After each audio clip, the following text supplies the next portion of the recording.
हमारे साई ये मैडम आई हैं, इससे पहले आई थी जी। तो आपका क्या रहा? इससे पहले मुख्यमंत्री जी के यहाँ आई थी, क्या उसमें एक्शन हुआ? सर यहाँ से जो एप्लीकेशन पे उन्होंने जो भी मुहर लगा के दी थी, तो हम लोग खुद से सीपी सर के गए, कोई कॉल मैसेजेस नहीं आए थे हम लोग खुद से गए उनके पास। लेकिन उन्होंने कहा कि आपकी सुनवाई जो है वो डीसीपी गौरव बंसवाल जी करेंगे। गौरव बंसवाल जी की तरफ से कोई रिस्पांस नहीं था, मेरे पास मैसेज के चेक पड़े हुए। फिर मैं खुद से एसीपी के यहाँ गई, एसीपी गौरव कुमार जी जो अभी आए, उन्होंने हमें 30 तारीख को बुलाने का टाइम दिया था, लेकिन उनकी तरफ से भी कोई रिस्पांस नहीं था, कुछ भी नहीं, नथिंग। हमें थाना और चौकी से प्रेशर आ रहा था बार बार कि आकर के आप सुलह करो। अच्छा जी। सुलह करने के लिए जी। कौन बुला रहा था? ये रवि पांडे एसआई थे चितईपुर के, वो हमारी टीम के एक हमारा भाई है सूरज कुमार वर्मा, उनकी रिकॉर्डिंग हमारे पास सुरक्षित है। उस पे कंप्लेन नहीं की? सर कंप्लेन करने का तो कोई फायदा ही नहीं होता है ना, सबसे बड़ी बात तो ये होती है। मैंने रिकॉर्डिंग भी डीसीपी को भी भेजी, सीपी को भी भेजी, लेकिन उसका कोई मतलब नहीं हुआ।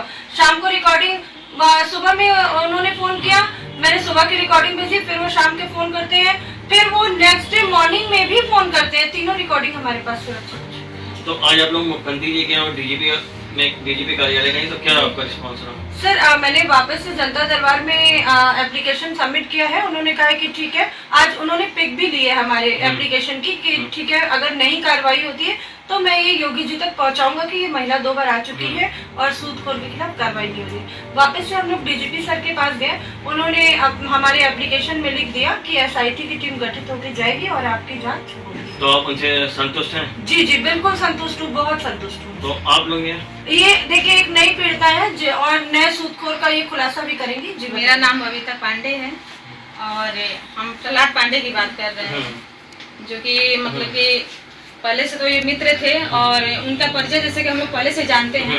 और वो अचानक से एक दिन हमारे घर में लेकर के आ गए 2 पुलिस लोग को, एक शादी वर्दी में और एक अपने ड्रेस में थे। और उसके बाद अचानक से आते हैं दोनों लोग और मेरे दरवाजा को खटखटा करके खुलवाते हैं। और जब बच्चा मेरा निकलता है तो देखा कि वो अंकल हैं, तो हम गए वहाँ पे, तो ये दोनों लोग बोलने लगे कि दरवाजा खोलो जल्दी से और अपने हस्बैंड को बाहर निकालो घर से। तो हमने क्या किया, पुलिस वाले थे, एक शादी वर्दी में थे और ड्रेस में थे। तो बोले कि जल्दी से निकालो, तो मैंने कि बोले क्या किए हैं वो, तो बोले बहुत बड़ा काम किए हैं, निकालो पहले जल्दी से निकालो घर से। तो मैं बोले कि वो अभी नहीं है, तो बोले कि है घर ही पे, हम सब चीज लोकेशन देखे हुए हैं, जल्दी से निकाल। तब तक पीछे से प्रहलाद पांडे आ जाते हैं। तो मुझे तो प्रहलाद पांडे मित्र हैं। क्या करते हैं? सूदखोर हैं। जो पैसे के लेन देन करते हैं, सूद पे सबसे पैसा बांटते हैं, सबको देते हैं। पता नहीं कितना पैसा। रजिस्ट्रेशन है या ऐसे ही चला रहे हैं? अभी तो मुझे बिना रजिस्ट्रेशन के चला रहे हैं? बिना रजिस्ट्रेशन चला रहे हैं, उनका कोई रजिस्ट्रेशन नहीं है।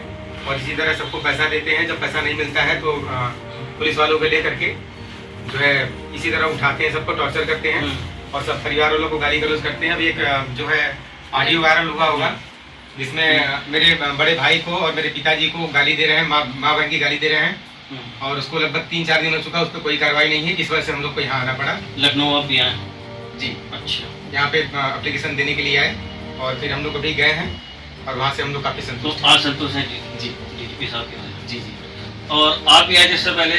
जी हम भी आए थे इससे पहले जो है, तो मुख्यमंत्री जी के यहाँ से मिले थे, लेकिन इन्होंने एप्लीकेशन यहाँ से तो मूव करा दिया और फिर वहाँ से हम लोग फिर एप्लीकेशन लेके गए। हाँ सीपी महोदय को, उसका केवल एप्लीकेशन मूव कराने का काम किया था। CP to DCP, DCP to ACP, केवल एप्लीकेशन मूव किया जा रहा है इस समय। उन्होंने बोला था कि 30 तारीख को मैं आपको बुलाऊंगा, लेकिन कोई कॉल नहीं आया अभी तक, इसलिए मैं मजबूरन आया थाना चौकी का दबाव से। अच्छा जी। तो आज क्या आप लोग लखनऊ आए, संतोष है इससे? हाँ लखनऊ आए तो मुख्यमंत्री जी का तो बाबा जी तो थे नहीं, तो उनके जो अधिकारी लोग थे तो उन्होंने एप्लीकेशन लिया। मैंने बोला कि सर मुझे दोबारा आना पड़ रहा है, पिछले महीने मैं 12 तारीख को आया था और केवल एप्लीकेशन मूव कराने का काम हो रहा है इस समय जो है, और कुछ नहीं। तो उन्होंने बोला कि चलिए ठीक है, मैं इस बार मैं कड़ी से कड़ी एक्शन लूंगा जो है। और फिर डीजीपी सर क्या गए, उन्होंने बोला मैं सारी बात मैं उनको बताया। उन्होंने टाइम दिया आपको? जी उन्होंने नहीं, सीधे साइन किया, सीधे उन्होंने पेपर पे लिखा जो है एसआईटी टीम को गठित किया उन्होंने जो है। एसआईटी टीम गठित होगी और पूरी जांच होगी, निष्पक्ष जांच। तो सर मैं तो यही कहना चाहूंगी कि अगर वाराणसी के कमिश्नर जिनके यहाँ मैं 8 महीने से एजेएस हम सब डाल रहे हैं मिलकर के, अगर वो कार्रवाई किए होते तो ये मैटर यहाँ तक आता ही नहीं। उन्होंने कभी कोई कार्रवाई करने के बारे में सोचा ही नहीं। सिर्फ डेट देते हैं और हम लोग को चौकी पे और वहाँ लंका पे बुला के से तो कोई उम्मीद ही नहीं किया जाता। सिर्फ गाली और बेइज्जती होती है वहाँ, और कुछ भी नहीं होता। प्रधानमंत्री के क्षेत्र होने बाद भी इतनी लापरवाही वहाँ हो रही है। वही तो मैं पूछना चाहती हूँ कि मैं अपने योगी आदित्यनाथ जी से यही पूछना चाहती हूँ कि क्या सर वाराणसी जो पुलिस है, क्या वो मतलब सूदखोरों के साथ साठगांठ करके ये कार्य को आगे बढ़ाए?